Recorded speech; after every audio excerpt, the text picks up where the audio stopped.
En este segundo bloque de Medio de Noticias estamos recibiendo con muchísimo gusto al secretario general de la Confederación de Funcionarios del Estado y también secretario general del PIT-CNT, José Lorenzo López. Un gusto que estés esta mañana con nosotros. ¿Cómo estás? Mucho gusto estar nuevamente por acá. Por favor, está bien complicada la mano, ¿no?, con el Consejo Superior, que una negociación colectiva que ahora no hubo un acuerdo marco, por lo menos hasta ahora, y se decidió en las últimas horas que sea por rama de actividad. ¿Qué lectura tienen? ¿Tenían otra expectativa de llegar a un acuerdo con el Poder Ejecutivo para lograr mejoras para el sector trabajador? Bueno, sí, teníamos mucho más expectativas de las que realmente se concretó en el ámbito superior de la negociación colectiva del sector público. Ese ámbito superior es donde participa la representación del gobierno, que es el Ministerio de Trabajo, el Ministerio de Economía, la OPP y la Oficina Nacional de Servicio Civil. Y la representación de los trabajadores es COFE por la Administración Central y Servicio Descentralizado, por los municipales participa ADEOM y la Federación Nacional de Municipales, la Mesa Coordinadora de Ente por todas las empresas públicas, la intergremial universitaria por los trabajadores universitarios, la CESEU por la educación y los judiciales que están representados por la Federación de Judiciales. En ese marco, hubo una propuesta del gobierno, tuvimos 3 instancias de negociación, donde en la segunda nos mandaron una propuesta que realmente no contemplaba las aspiraciones, una propuesta que básicamente lo que establece era un convenio a 5 años, donde en los 5 años no había un solo peso de crecimiento, no había ninguna atención, digamos, de privilegio para los salarios más sumergidos, que para nosotros es un tema importante a resolver, y ni siquiera esa propuesta aseguraba que de punta a punta, o sea, desde ahora hasta el 2030, los trabajadores pudiéramos sostener el poder de compra de los salarios. En ese marco, claramente fue unánime el rechazo a esta propuesta, porque aparte tampoco había otros aditivos en que pudieran vestir el convenio colectivo.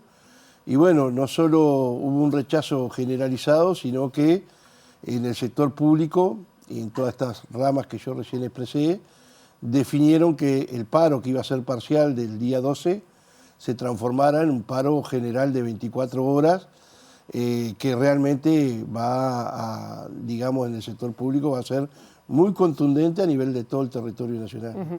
Antes de ir a los detalles del paro, si hablamos de salarios sumergidos en el Estado, ¿no?, que es lo que estábamos discutiendo ahora, de cuántas personas, cuántos cargos estamos hablando y de qué ingresos, porque siempre se habla de los 25.000 pesistas, pero no es el caso. No, no es el caso, pero en el Estado todavía tenemos trabajadores que están por abajo de los 40.000 pesos nominales. Ustedes vieron que también en la actividad privada se hicieron como 3 franjas y se planteó que la franja de salario sumergido iba hasta 39.850 pesos. En este caso no hay ninguna, digamos, diferencia a favor de ese tipo de salario, que, digamos, no son muchos, pero son significativos. Tenemos en varios ministerios, en la enseñanza, sobre todo algunos trabajadores que están por debajo de esos niveles salariales y que deberían tener algún incentivo. Y bueno, como decíamos anteriormente, no hay ninguna propuesta de diferenciación y aparte ni siquiera se les compromete a mantener el salario real. Entonces era muy difícil pensar en un convenio a 5 años con esta característica. Ustedes propusieron un convenio a 2 años, y no sé si no lo llevaron, pero bueno, ahora está planteado por rama de actividad. Bueno, sí, nosotros lo que... A ver, la expectativa que teníamos desde el sector estatal era también muy acotada, porque todos sabemos de que a nivel fiscal el país está en problemas, lo sabemos porque ha recibido una herencia complicada el gobierno, quienes estamos en los diferentes organismos públicos sabemos los déficits que hay, o sea, no es una cosa que eso sea sorpresiva para nosotros porque somos conscientes de las dificultades que hay en todo lo que tiene que ver con las finanzas del Estado. Y Pero, justamente ayer el presidente hizo varias declaraciones, dentro de ellas dice, bueno, algunos trabajadores no van a quedar contentos porque hay una situación fiscal apretada. está bien, pero algunos puede ser algunos, acá no quedó ninguno. Es bastante más complejo que eso. Entonces, en ese marco, sabiendo esa situación y también teniendo en cuenta que la región y el mundo está muy convulsionada, era previsible que capaz que el primer año o el segundo año iba a haber dificultades y que ahí nosotros estábamos dispuestos a pensar hasta en asegurar el empate, digamos, que no tengamos más pérdida salarial, pero que podamos por lo menos empatar en esos 2 primeros años para después sí tener hacia el final del periodo de gobierno un incremento en el salario que acompañe el crecimiento de la economía. Tampoco estamos diciendo que nos den... Eso, ¿cuánto sería el empate en este caso? Bueno, el empate es que no haya pérdida del salario real, o sea que cada año se establezca algún mecanismo de corrección por IPC de la pérdida que hubo en ese mismo año. Eso es lo mínimo imprescindible para entrar a hablar, porque si no tenemos ni siquiera la posibilidad de que no haya pérdida salarial, cuando venimos de 5 años de pérdida del salario real en muchos sectores de la administración pública, evidentemente no solo queremos recuperar esa pérdida, sino ver si tenemos posibilidad de crecimiento, sobre todo cuando hay expectativa de crecimiento del país. Nosotros, el PIT-CNT, en relación a la pauta de los privados, dijimos que bueno, esas pautas eran mejor que las del periodo anterior, pero que eran absolutamente insuficientes. Pero esas pautas que son insuficientes en el sector privado, para las 2 primeras franjas tienen posibilidades de crecimiento del salario.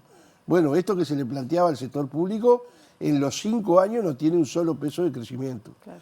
Entonces es muy difícil poder avanzar en la firma de un convenio con esas características. ¿Y cuando se va a hacer ahora o está planteado por rama de actividad, los sindicatos más, no sé, con menos fuerza, pueden llegar a estar más complejos? No es una situación nueva, pero ¿qué expectativa tienen que sea por rama de actividad? ¿Esto destrabaría un poco?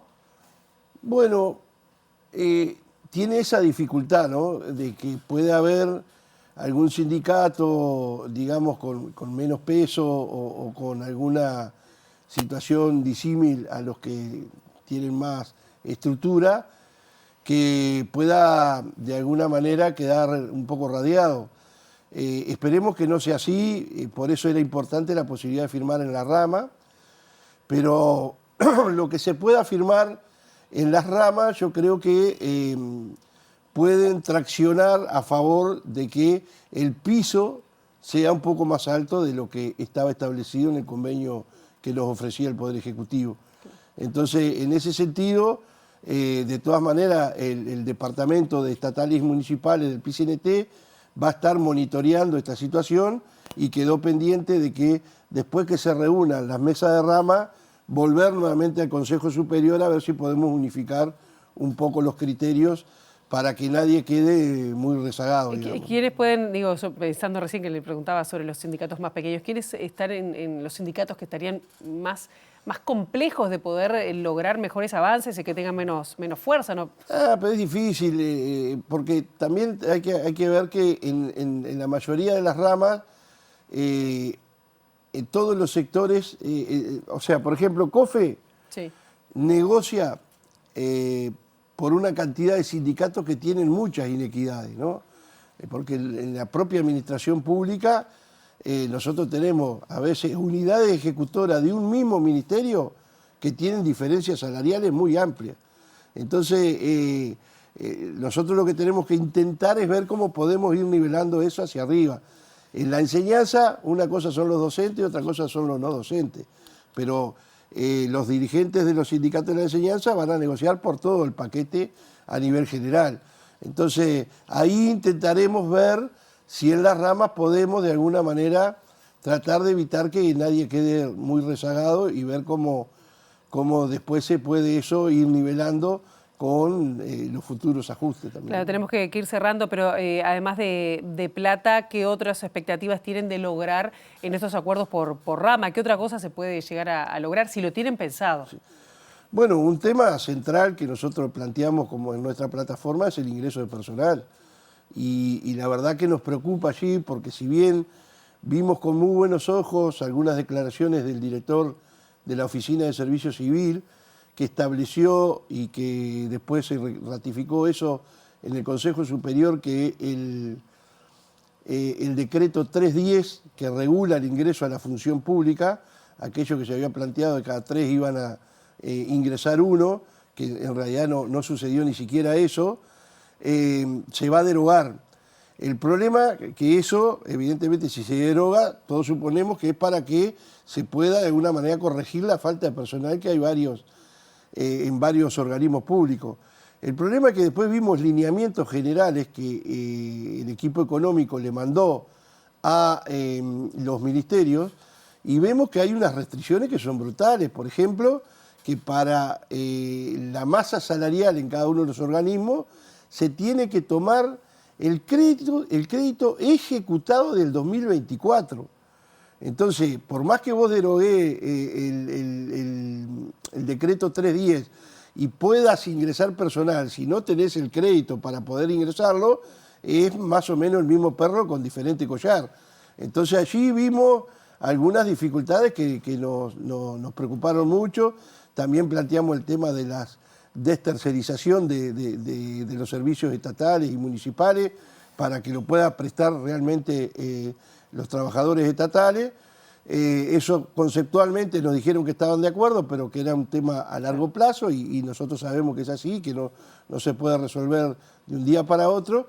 Pero después hay elementos que no han estado todavía en consideración, que para nosotros son importantes y que pueden vestir un convenio, como son, por ejemplo, con el nivel de endeudamiento que tienen los trabajadores estatales, buscar algún mecanismo de limpiasueldos para que los trabajadores puedan tener más líquido como para poder afrontar sus necesidades. ¿Que le perdonen las deudas, dice usted? Y bueno, más que no que se perdonen, sino que se pueda generar, digamos, paquetes que se compren esas deudas y que el trabajador quede con una cuota sola y eso le pueda liberar, digamos, ya ha habido de estas experiencias en diferentes organismos y si se puede generalizar puede ser un elemento a tener en cuenta.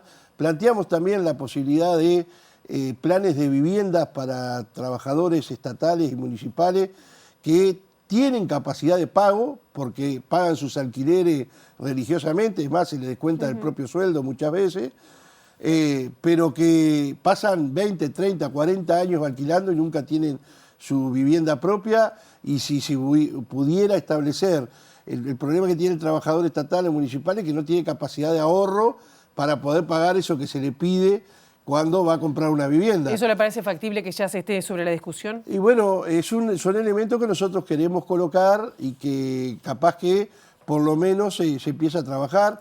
El otro tema que también en gran parte del Estado es un tema, digamos, de demanda, es todo lo que tiene que ver con las inequidades horarias que hay. Trabajadores que cumplen una misma función, que ganan lo mismo, pero uno trabaja determinado horario y otro trabaja más horario. Entonces, eso es un tema que queremos resolver también. No vamos a acabar el tema acá, tenemos el paro además del 12. Gracias por el momento. Bueno, gracias a ustedes por la invitación y bueno, quedamos a la orden.